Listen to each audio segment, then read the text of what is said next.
Hello students, topic death of partner.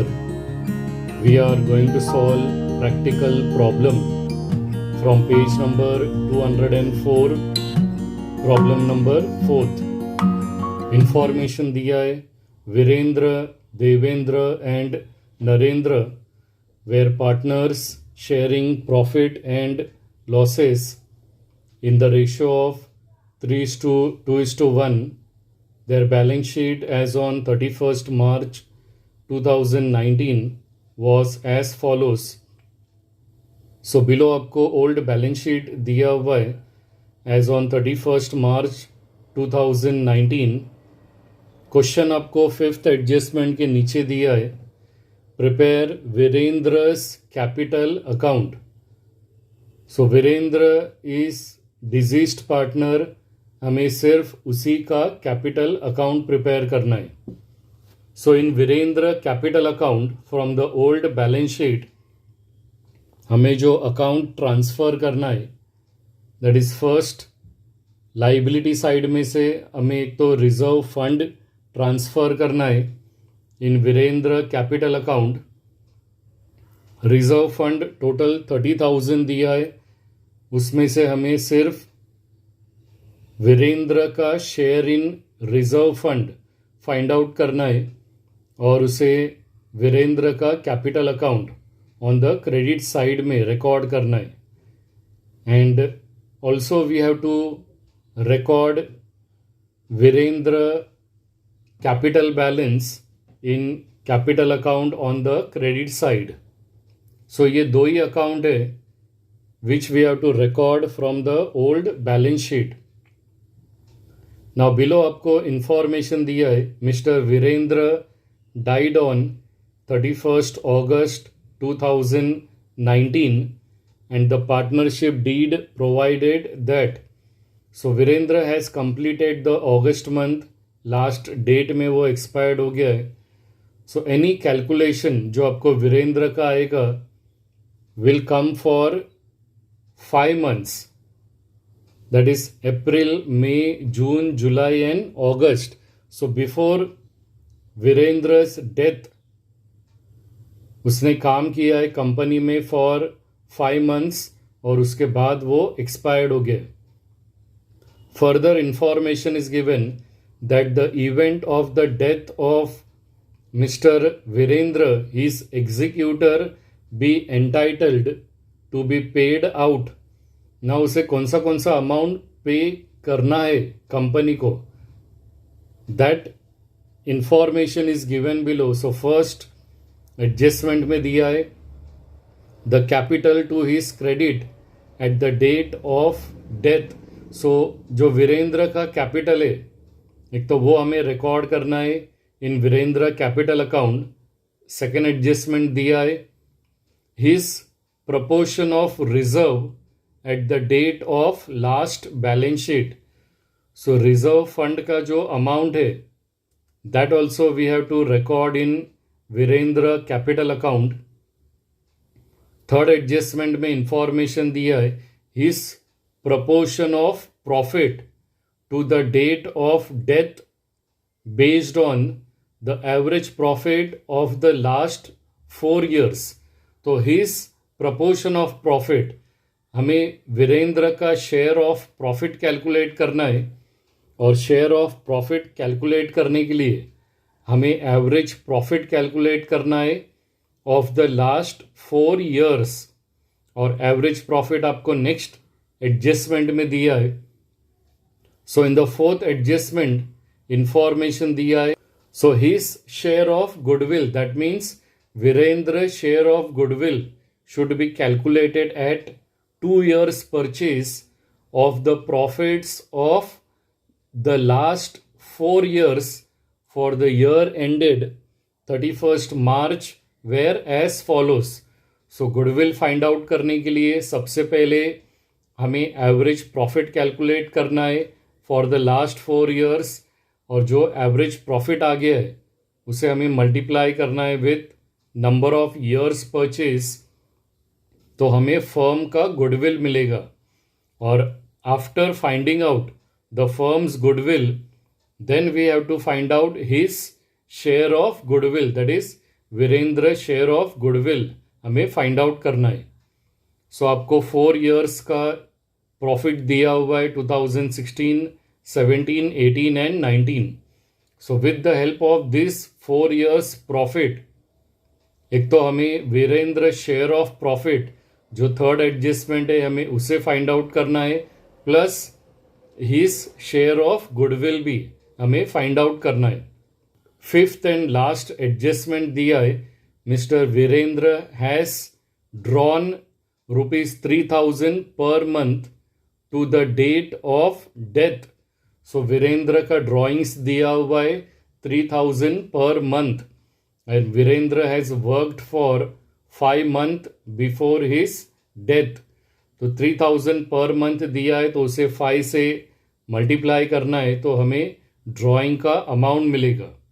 And the last information is given, there is no increase and decrease in the value of assets and liabilities. Now since assets and liabilities में कुछ भी changes नहीं है तो हमें revaluation account या profit and loss adjustment account बनाने का ज़रूरत नहीं है. So for this problem we are going to prepare only Virendra capital account. So this is the column of Virendra capital account. Now इसमें हमें सबसे पहले फर्स्ट एडजस्टमेंट में दिया है कि उसका कैपिटल हमें क्रेडिट करना है and Virendra capital in the old balance sheet is given 90,000. तो उसे वीरेंद्र कैपिटल अकाउंट में क्रेडिट साइड में रिकॉर्ड करना है as by balance brought down. Amount will come 90,000. Second adjustment में दिया है his proportion of reserve. So हमें रिजर्व फंड में से वीरेंद्र का share in reserve fund find out करना है. So Virendra share in reserve fund find out करने के लिए रिजर्व फंड का जो अमाउंट है उसको मल्टीप्लाई करना है with his share. So reserve fund amount is 30,000 multiplied by Virendra is the first partner. So उसका शेयर ओल्ड बैलेंस शीट के ऊपर दिया है 3. So denominator will come 6. तो अगर हम इसको कैलकुलेट करते तो वीरेंद्र का share in reserve fund will come 15,000. तो इसे रिकॉर्ड करना है in Virendra capital account on the credit side. Credit side में लिखना है by reserve fund account, amount आएगा 15,000. थर्ड एडजस्टमेंट में दिया है his proportion of profit to date of death based on average profit of the last 4 years. तो his share of profit calculate करने के लिए, Virendra share of profit calculate करने के लिए हमें फॉर्मूला यूज करना है average profit multiply by his share multiply by months. His share is given 3/6, months are given 5 months. But उससे पहले हमें एवरेज प्रॉफिट कैलकुलेट करना है और एवरेज प्रॉफिट कैलकुलेट करने के लिए हमें फॉर्मूला यूज़ करना है total profit upon number of years. Total profit find out करने के लिए आपको फोर्थ एडजस्टमेंट में 4 साल का प्रॉफिट दिया है. ऑल द 4 प्रॉफिट को हमें प्लस करना है and divide by number of years 4. तो अगर हम चारों भी प्रॉफिट को ऐड करते तो total profit will come 2 lakhs divide by 4. तो एवरेज प्रॉफिट आएगा 50,000. नाउ ये 50,000 इज एवरेज प्रॉफिट जो हमें वीरेंद्र शेयर ऑफ प्रॉफिट के सामने एवरेज प्रॉफिट के लिए लिखना है 50,000 multiply by his share is 3/6 multiply by months are 5. So it will come 5/12. तो अगर हम इसे कैलकुलेट करते तो Virendra share of profit will come 10,416.6. तो हमें इसे राउंड ऑफ करना है तो Virendra share of profit will come 10,417.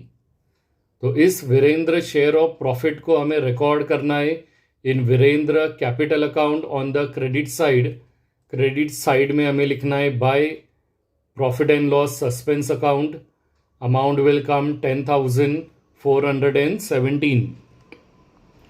Fourth adjustment में दिया है हिज शेयर ऑफ गुडविल, तो हमें Virendra share of goodwill calculate करना है। उससे पहले हमें फर्म का गुडविल फाइंड आउट करना है इन एवरेज प्रॉफिट मेथड। तो एवरेज प्रॉफिट हमने ऑलरेडी ऊपर सेकेंड वर्किंग नोट में फाइंड आउट किया है, इट इज़ 50,000। हमें डायरेक्टली गुडविल फाइंड आउट करना है और गुडविल फाइंड आउट करने के लिए हमें फॉर्मूला यूज़ करना है average profit multiply by number of years purchase. So average profit is 50,000, number of years purchase आपको फोर्थ एडजस्टमेंट में दिया हुआ है 2। सो 50,000 मल्टीप्लाई बाय 2, फर्म का गुडविल आएगा 1 लाख। अभी इसमें से हमें his share of goodwill that is Virendra share of goodwill find out करना है। तो उसके लिए goodwill multiply by his share, goodwill हमने फाइंड आउट किया है 1 lakh multiply by his share is 3/6। तो वीरेंद्र शेयर ऑफ गुडविल आएगा 50,000। गुडविल का first effect we are always recording in partners capital account on the credit side, तो यहाँ पर भी फर्स्ट इफेक्ट वीरेंद्र का कैपिटल अकाउंट में क्रेडिट साइड में रिकॉर्ड करना है। We have to write down by goodwill account, amount will come 50,000। Fifth और लास्ट एडजस्टमेंट में इंफॉर्मेशन दिया है mister Virendra has drawn ₹3,000 per month to date of death. So drawings का amount दिया है 3,000 per month. So Virendra has work for 5 month before his death. So drawing को हमें debit side में रिकॉर्ड करना है in Virendra capital account. So debit में हमें लिखना है 2 ड्रॉइंग्स, ब्रैकेट में आएगा 3,000 per month multiply by 5 months, so amount will come 15,000। और उसी एडजस्टमेंट में आपको इंफॉर्मेशन दिया है there is no increase and decrease in the value of assets and liabilities. वो सिर्फ एक इंफॉर्मेशन है that there is no change in the value of assets and liabilities. तो अभी हमें वीरेंद्र का कैपिटल अकाउंट क्लोज करना है। Debit side total will come 15,000, credit side का टोटल आएगा 1,65,417। सो क्रेडिट साइड का टोटल ज़्यादा है 1,65,417, हमें क्रेडिट साइड में रिकॉर्ड करना है and same amount will come on the debit side. Then higher amount में से लेस अमाउंट को माइनस करना है। So we will get a balance of 1,50,417। ये बैलेंस हमें उस साइड में रिकॉर्ड करना है जिस साइड का टोटल कम है। So debit side total is less, so 1,50,417 हमें डेबिट साइड में रिकॉर्ड करना है and this is deceased partner capital account. तो उसका बैलेंस आपको प्रॉब्लम में दिया है कि उसे ट्रांसफ़र करना है in executor loan account and this is your balancing figure.